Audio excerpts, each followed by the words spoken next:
Hi, it's Steve. In this video, we're going to show you how to replace the front leveling leg on your refrigerator. It's a really easy repair. Let me show you how we do it. Now, to replace the leveling leg on your refrigerator, you'll typically have to pull it away from the cabinet so that you can tilt it sideways. In doing so, we'll need to remove any items that are on the shelves that are prone to spillage. Once we've done that, we'll carefully tilt the refrigerator to one side and block it in position. If possible, have someone there to help you as well.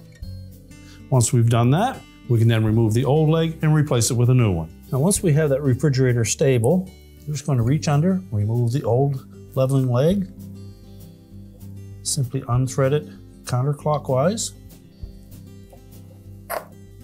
and discard the old one, and just make sure that the threads for that leveling leg don't appear to be damaged. And carefully align the new leveling leg. And you should be able to turn that in by hand without too much effort. We'll begin by turning it in roughly to the same distance that the existing one was, and then we'll set the refrigerator down and do our final leveling afterwards.